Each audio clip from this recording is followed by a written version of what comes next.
2014년 갑오년이었습니다. 그런데 지난 한 해를 돌아봤더니 갑의 해가 됐다라고 이해를 할 수 있을 것 같습니다. 자, 뭐 지금 조현아 전 부사장도 범법행위를 했지만 뭐 대표적인 갑의 행동을 하다가 이런 행동이 벌어진 거 아니겠습니까?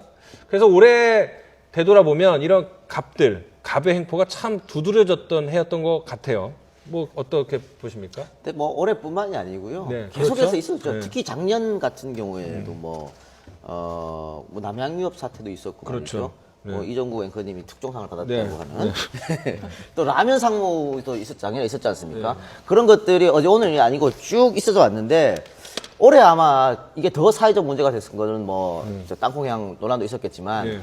영화 카트라는 영화가 굉장히 유행을 했고 또 드라마 미생이 엄청난 열풍을 불었습니다. 근데 그 카트라는 영화와 미생이라는 드라마 공통점이 바로 갑을 관계에서 을의 아픔을 대변해 줬다는 거거든요. 그러니까 왜 그런 영화를 우리 국민들이 보고 또 그런 드라마를 보면서 박수치고 감동하고 동일시하냐면 자신들이 그렇게 을로서 을의 위치로서 갑에게 당하고 있다고 생각하기 때문이에요. 네. 자, 그래서 올해 대표적인 2014년 갑오년 한 해가 저물고 있는데 올해는 갑의 년이 됐습니다. 어감이 좋지는 않습니다. 행동도 좋지 않은 행동들 때문일 텐데 당연히 가장 기억에 남는 거는 조금 전 저희가 말씀드렸던 바로 땅콩해양 조현아 전 부사장을 들 수 있는데 자, 이거 말고 올해 기억나는 어떤 갑의 행포는 어떤 것들이 있을까요? 상당히 뭐 많이 있는데 예. 한 사람씩 얘기할까요? 예, 아니면 제가 다 말씀해 얘기할까요? 주세요. 제가 생각나는 거는 예. 이게 어떻게 보면 그냥 단순 성추행처럼 예. 흘러간 측면이 없잖아 예. 있는데 예. 우리나라 대한민국의 전 국회의장이 예. KD 여성을 예. 성추행한 사건이죠. 예. 저는 이것을 갑의 횡포로 보는 이유가 예. 이게 남자가 여성에게 성추행을 하는 것도요. 자신이 우월적 지위에 있다. 철저히 우월적 지위에 있고 상대방은 아주 하찮은 존재다라는 인식이 있어야 가능할 때가 있거든요. 대표적인 게 이 사례였기 때문입니다. 그러니까 남성과 여성의 성추행 차원을 뛰어넘어서 자기가 어떤 짓을 해도 특별히 뭐라고 반항하거나 항의하거나 어떤 대응을 할 수 없는 존재다는 무시가 기본적으로 깔려서 이루어진 짓이기 때문에 갑의 행포인 거죠. 자, 강 변호사님이 말씀하신 것처럼 권력형 성추행이 끊임없던 그런 한 해였는데 그래서 저희도 꼽아봤습니다. 자, 교수님은요? 예. 그러니까 아무래도 그 군내에서 발생했던 여러 그 각종 그 폭행 사고, 예. 그 구타 사고를 들 수 있을 것 같습니다. 뭐 예. 대표적으로는 이제 뭐 윤일병 그 사건이었는데, 예. 소위 말해서 그 군 제도라고 하는 어떤 갑의 위치에 있어서 예. 일반 장병들은 어떻게 할 수가 없는 것이죠. 예. 사실 그 윤일병 사건도 어떻게 보면 이제 묻힐 뻔한 사건이었던 것 같습니다. 네. 처음에 어쨌든 검찰의 그 군 검찰의 수사 의지가 좀 적었던 것 같고, 네. 또 윤일병 그 가족들이 예를 들면 어떤 병원에도 근무하시고 예. 법조계도 있기 때문에 예. 의혹을 제기하고 또 민간 쪽에서 사실은 많은 어떤 그 관찰 덕에 그렇죠. 그 사건이 알려지게 된 예. 것이죠. 예. 그래서 결국 이것도 그 대표적인 네. 제도권에서의 즉 네. 군 제도가 하나의 갑이 되었던 네. 그와 같은 사건이 아닌가 생각됩니다. 예. 자, 이등영 작가님은 어떤 기억나는 거 있으십니까? 특별히 떠오르는 게 예. 없는데 저희가- 알려 주시기 바랍니다. 제가 한 말씀 드릴게요. 잠시만 요거부터 말씀을 드릴게요. 윤일병 사망 사건이 대표적인 갑의 행포였다라고 우리 교수님이 말씀을 하셨고요. 그 다음에 또 기억나는 것들이 뭐가 있을까요? 바로 그게 대주그룹이죠, 저게. 예, 황제 노역이었죠. 일당 5억 황제 예. 노역. 이 대주그룹 사건도 있었고 마지막으로 요즘은 무슨 피아라는 얘기가 많이 나오죠. 뭐 관피아니, 해피아니, 군피아니 뭐 이런 것들이 최근에 있는데 칼피아. 도 있었고요. 그러니까는 피아라는 건 결국 그겁니다. 마피아에 빗댄 건데 무슨 사건만 벌어지면 결국은 그 안에는 공무원들의 부패고리가 항상 있었다. 이런 것들이 있었습니다. 자, 이제 원장님께서 기억나는 거 말씀해 주시죠. 예.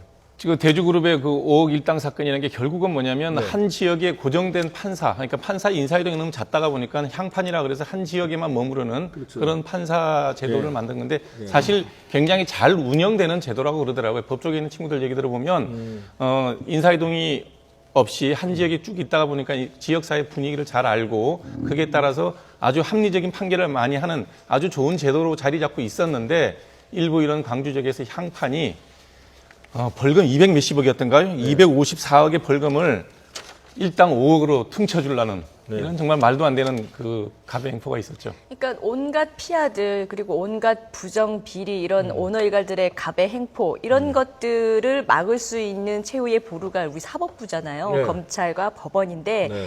이런 이 황제 노역 같은 일이 있는 걸 보면은 또 법 피아가 없다고 볼 수가 없는 거죠.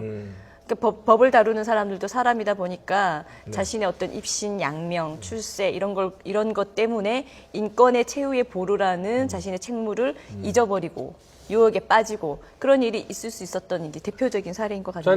이제 방산비리 하면서 관피아 얘기했고 세월호 참사 얘기하면서 해피아를 얘기를 했고요. 이번에 그 조현아 전 부사장 사건 관련해서는 항피아 또는 칼기라고 해서 이제 칼피아를 했는데 이번에 드러난 내용을 보니까요. 또 이 얘기를 안 할 수가 없네요. 이 땅콩 해양 벌어진 그날 그 비행기 안에 국토부 공무원이 2명이 탑승을 하고 있었습니다. 근데 그냥 그 비행기에 탑승하고 있었던 게 아니라 조현아 전 부사장이 소란을 피우고 있었던 그 퍼스트 클래스 바로 뒤에 이코노미성 제일 앞쪽에 국토부 직원 2명 있었고 그 사건, 그 내용 어떤 거를 있었는지 바로 목격을 해서 국토부에 보고를 했습니다.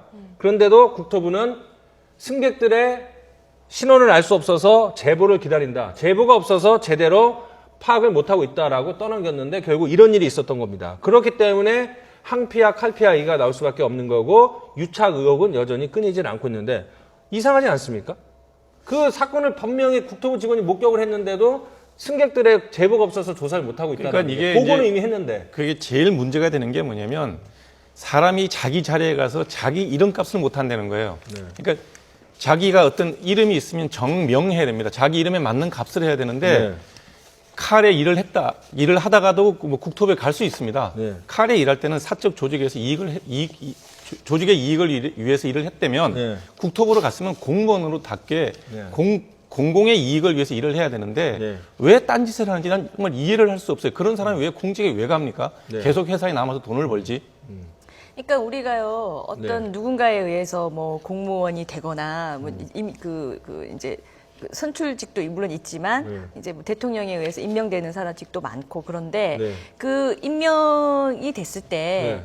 본인이 정말 이 임명되는 순간부터는 모든 인맥 그 민간인으로 있을 때 인맥이나 쌓았던 재산이나 그런 것들에 대해서 홀쩍 떠나서 네. 공무를 최우선시할 네. 자신이 없으면요 네. 누가 후보로 올려도 받지 마세요.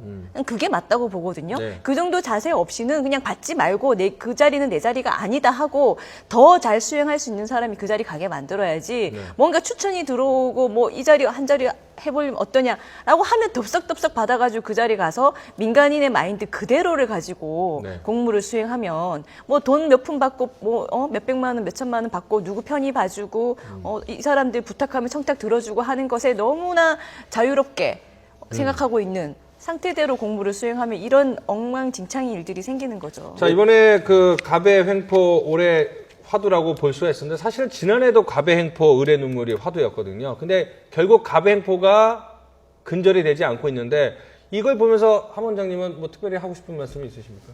저는 그 남양유업 사건이 원래라고 생각을 하고 있었어요. 남양유업 사건의 그 음성 파일을 들어보면 정말 밑에 그 나이 드신 분 입장에서는 피가 끓는 얘기입니다. 네. 그래서 국민이 공론에서 막 분노를 했어요. 근데 이거는 땅콩 해양 사건 같이 어떻게 처벌할 근거가 별로 없어요. 네. 때린 것도 아니고 뭐 기물을 파손한 것도 아니고 법 적용을 할 수가 없었어요. 네. 정말 국민들이 엄격하게 처벌을 했었어야 됩니다.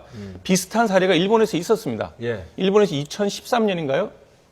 우리보다 한 몇 년 전, 2002년인가요? 2002년이죠. 예. 그럼 한 10몇 년 전에 있었던 예. 일인데 예. 일본의 분유회사가 집단 식중독을 유발하는 사건이 있었습니다. 그렇죠. 예. 예. 그래서 만 몇천 명이 식중독에 걸렸는데 그 회사 이름이 육기지루시라는 예. 굴지의 분유회사입니다. 예. 이 분유회사가 뭐라고 얘기를 하냐 그러면 집단 식중독은 아직까지 원인이 규명되지 않았다. 만 몇천 명이 식중독에 걸리려 그러면 이게 공공의료기관의 잘못도 있다. 이런 식으로 발뺌을 했습니다. 네. 그렇게 해서 결국은 원인이 밝혀지고 이제 처벌을 받게 됐는데 가장 심한 처벌은 뭐였냐면 2년 뒤에 이 회사가 부도가 났습니다. 전 국민이 안 먹었다는 얘기입니다. 네. 근데 지금 우리는 갑의 횡포에 대해서 굉장히 분노를 하지만 남양유업이 지금 잘못됐나요? 여전히 잘 돌아갑니다. 네. 칼이 과연 어떻게 잘못될까요?